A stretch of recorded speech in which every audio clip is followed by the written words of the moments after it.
नमस्कार दोस्तों, आज हम बात करेंगे बहुपद और ये प्रश्नावली पढ़ना है 2.1 और बहुपद में हम जानेंगे शून्यकों का ज्यामितीय अर्थ क्या है, वास्तव में शून्यक होते क्या हैं। तो इसका ज्यामितीय अर्थ समझ में आ जाएगा तो आसानी से हमें समझ में आ जाएगा कि बहुपद के शून्यक एक्चुअली में होते क्या हैं।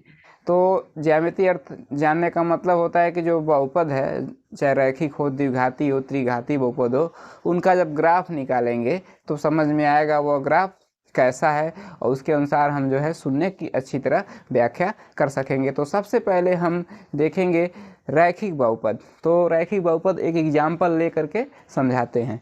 तो देखें, हमारे पास मान लीजिए एक रैखिक बहुपद है 2x + 3, ठीक है। तो जैसा कि इसमें अधिकतम घात क्या है, या जो चर राशि अधिकतम घात 1 है, इसलिए इसको रैखिक बहुपद बोलते हैं। जब इसका ग्राफ खींचते हैं तो एक सरल रेखा प्राप्त होता है।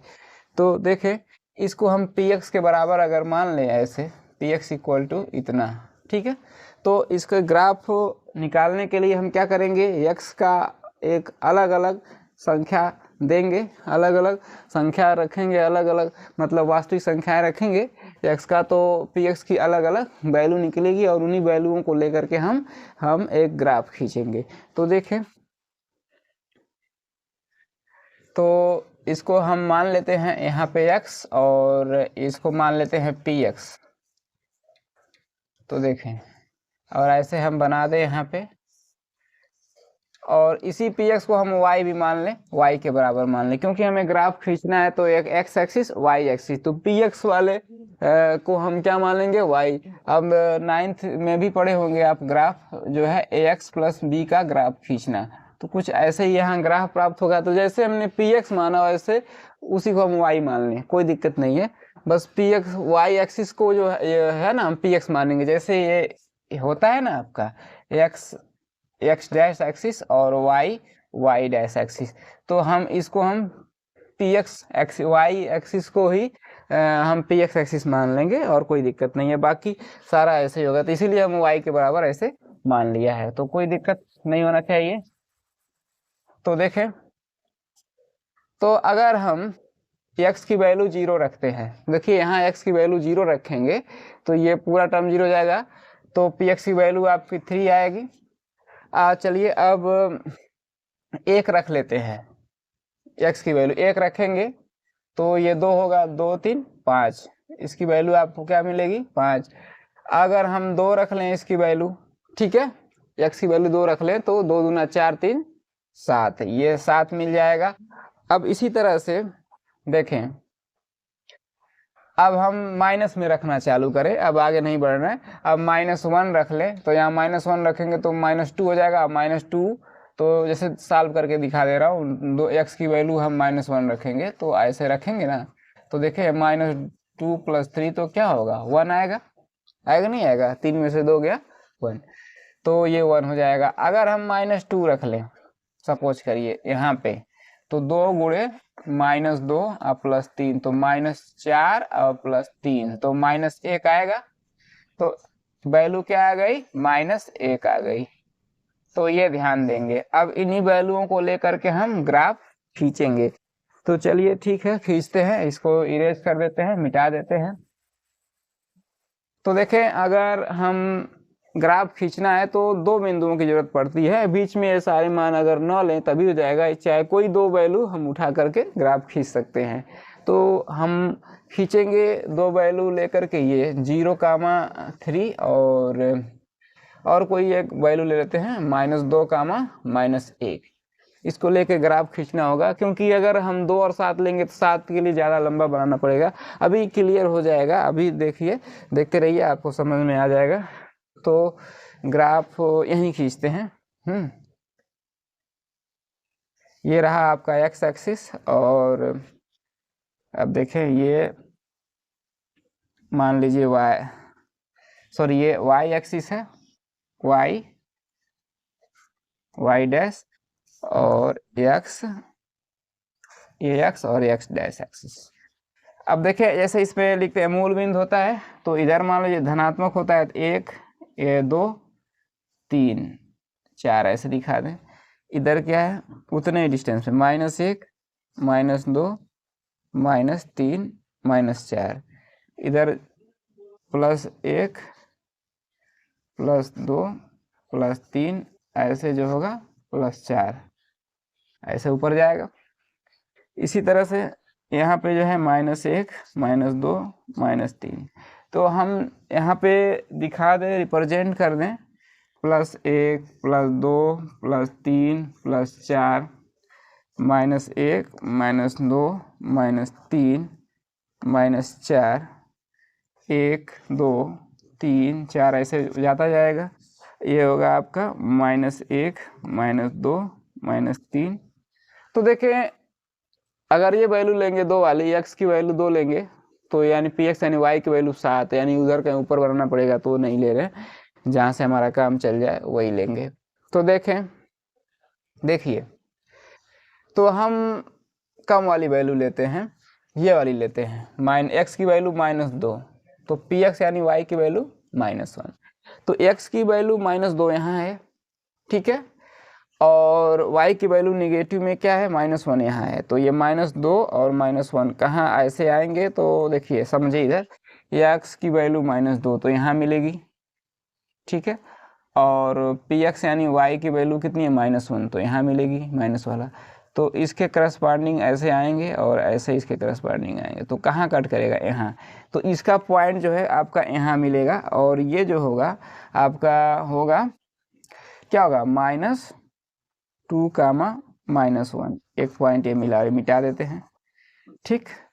और दूसरा जो हम ले रहे हैं 0,3, तो जब x की वैल्यू 0 है, यानी x अक्ष पे कोई निर्देशांक नहीं है, लेकिन y की वैल्यू 3 है, तो y की वैल्यू 3 यानी वही px की वैल्यू, तो देखिए px की वैल्यू 3 है, तो y की वैल्यू भी 3 है, तो y की वैल्यू 3 यहाँ मिलेगी। जब यहाँ पे हम पॉइंट लेंगे, ठीक है, तो यहाँ पे जब पॉइंट है तो x पे कोई डिस्टेंस नहीं चला है, तो वो 0 हो जाएगा, ठीक है, और y की वैल्यू कितनी है, 3, तो 0,3, ये 2 पॉइंट मिल गए, एक यहाँ और एक यहाँ, ठीक है। तो 2 पॉइंट मिल गए, तो उससे हम एक रेखा खींच सकते हैं। तो चलिए खींचते हैं, इससे रेखा अगर खींचेंगे तो ऐसे मिलेगा, ठीक। तो एक सरल रेखा प्राप्त होगा, और ये रैखिक द्विघाती बहुपद है, क्योंकि इसमें घात 1 है अधिकतम वेरिएबल का, तो इसलिए सरल रेखा प्राप्त हो रहा है। अगर द्विघाती बहुपद होगा तो सरल रेखा आपको प्राप्त नहीं होगा, परवलयाकार प्राप्त होगा। तो खैर इसके नेक्स्ट वीडियो में देखा जाएगा, उसके पहले यहाँ पे देख लिया जाता है, ठीक है। तो जब हमने 2x + 3 का हमने क्या निकाला, ग्राफ खींचा या ग्राफ निकाला, तो ये जो ग्राफ है एक सरल रेखा प्राप्त हो रही है, जो कि x एक्सिस को यहाँ पे काट रही है। ये x एक्सिस का ऋणात्मक दिशा है, ये तो धनात्मक दिशा है, x एक्सिस का ये ऋणात्मक, यहाँ पे काट रही है, और ठीक -2, 1 के बीचों बीच काट रही है। देखिए -2 है और -1, इनके बीच ठीक बीचों बीच काट रही है। तो ये बताइए, यहाँ तो यहाँ से यहाँ 0 0 है, 0,0, तो यहाँ से यहाँ आया, यहाँ से यहाँ आया, तो ये 2 और 1 के बीच में ये पॉइंट क्या होगा, बीचों बीच है, तो 3/2 होगा। जैसे मान लीजिए यहाँ तक 1 है, आधा और क्या होगा, -1 है, और आधा और जुटेगा तो 1.5 होगा, 1.5 का मतलब 3/2, 3 का आधा 1.5। तो ये जो पॉइंट होगा यहाँ तक जो है, यहाँ तक इसको हम क्या लिख सकते हैं, -3/2 लिख सकते हैं, ठीक। समझ में आ रहा है, ये जो पॉइंट है ये -3/2 है। तो इसका हम निर्देशांक लिखेंगे तो क्या लिख पाएंगे, निर्देशांक क्या लिखते हैं, भुज कोट, x एक्स पे चली गई वैल्यू और y पे वैल्यू, ठीक है। तो ये क्या होगा, -3/2, समझ में आ रहा है बात, -3/2। और यहाँ पे जब हम कोई पॉइंट लेंगे तो y एक्सिस पे कोई डिस्टेंस मिलेगा, नहीं मिलेगा, तो वो होगा 0। तो y एक्स पे डिस्टेंस 0 होने का मतलब ध्यान समझिए कि px की y पे 0 मतलब px की वैल्यू 0 मिल गई। तो -3/2 पर जो है px यानी कि y की वैल्यू क्या है, 0 है। तो हम बताते हैं, यही समझाते हैं कि कोई अगर रैखिक बहुपद है तो उसमें x का एक ऐसा वैल्यू लिया जाता है कि जो ये पूरा px से 0 हो जाए। तो अगर यहाँ पे देखें, आप जानते भी, निकाले भी होंगे कि अगर px 0 तब मिलेगा जब हम क्या करेंगे, x की जगह हम क्या रख दें, -3/2 रख दें। तो देखें 2 से 2 कैंसिल हो जाएगा, तो -3 + 3 क्या हो जाएगा, जीरो हो जाएगा या कम मिलेगा जब x की वैल्यू हमने क्या रखा है -3/2। तो -3/2 जो होगा इसका एक शून्यक होगा, तो x की जो चर राशि जो वैल्यू मिली है -3/2 पे ही क्या मिल रहा है, शून्यक मिल रहा है। लेकिन ये जो -3/2 है वह x अक्ष का जो है निर्देशांक है, x निर्देशांक है, या कह सकते हैं इसको भुज है, भुज का कोट कहते हैं ना, निर्देशांक लिखते हैं।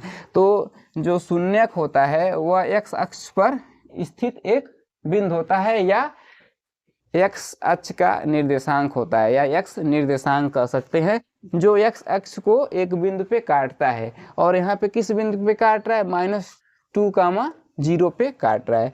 तो रैखिक बहुपद का जो शून्यक होता है वह क्या होता है, एक निर्देशांक होता है, x अक्ष का एक निर्देशांक होता है जो x अक्ष के किसी बिंदु पे काटता है। ठीक है, तो यहाँ पे जो बिंदु है -3/2, 0 है। तो समझ में आ गया। अगर यही x अक्ष को दो जगह काटता तो इसके दो शून्यक होते हैं। ठीक है, तो अगर मान लीजिए यहाँ भी कहीं काटता तो यहाँ भी y की वैल्यू 0 मिलती है, यानी px की वैल्यू 0 मिलती, तो दो शून्यक मिल जाते हैं। आ रही बात समझ में। तो वो अधिक जो होगा द्विघाती बहुपद में होगा, उसमें अधिकतम दो शून्यक मिल सकते हैं। ठीक है, तो यहाँ पे आपको समझ में आ गया होगा। अब हम बात करेंगे कि द्विघाती बहुपद की। तो जो है रैखिक बहुपद के शून्यक का ज्यामितीय अर्थ आपको समझ में आ गया। बस इतना ही है इसका अर्थ कि जो रैखिक बहुपद होता है उसका जो शून्यक होता है x अक्ष पर एक ऐसा बिंदु होता है जहाँ पे ये जो द्विघात बहुपद 2x + 3 है उसका जो ग्राफ आता है, जो सरल रेखा प्राप्त होती है वह x अक्ष को काटती है। ठीक है, अब ये समझ में आ गया। अब जनरलाइज एक बात बता दें, जैसे व्यापक रूप में जैसे कहें कि ax + b = 0, ये जो है कोई जीरो ना करें, एक बहुपद है ax + b, ये px के बराबर मान लिया। ठीक है, तो एक बहुपद है, तो ये इसका जो शून्यक है वह क्या मिलेगा, आपका मिलेगा जैसे यहाँ पे 3/2 मिला था ना, उसी तरह से यहाँ पे जो होगा अगर मिलेगा आपका -b/a। देखिए -b/a रखेंगे तो शून्य नहीं मिल जाएगा, a × -b/a + b, तो देखिए a कट गया, तो यानी कि -b + b = 0, तो इसका शून्य क्या होगा, -b/a होगा। तो देखिए हमारे पास एक रैखिक बहुपद ax + b है, जहाँ पे a ≠ 0, a नहीं 0 है। जब ये a 0 नहीं, a ही 0 हो जाएगा तो खत्म हो जाएगा चर ही राशि, तो इसलिए a 0 नहीं लेना है। तो उसका शून्य क्या होगा, -b/a होगा, जो -b/a, 0 बिंदु पर x अक्ष को कहीं इस ऐसे काटेगा। इसका बना दें ऐसे ग्राफ, तो ऐसे कहीं जो होगा यहाँ पे क्या होगा, -b/a, 0 पे काटेगा। ठीक है, या प्रतिच्छेद करेगा। तो शून्य का मतलब यही होता है। ठीक है, आशा करते हैं आपको समझ में आ गया होगा। तो अगले नेक्स्ट वीडियो में है हम बताएंगे आपका द्विघात बहुपद का शून्य का ज्यामितीय अर्थ। उसके बाद जो है प्रश्नावली 2.1 को बहुत ही आसानी से आप लोग सॉल्व कर लेंगे। इसीलिए मैं स्टार्टिंग में इसको छोड़ा था, तो ग्राफ बना के दिखाना था। तो मिलते हैं नेक्स्ट वीडियो में। जय हिंद।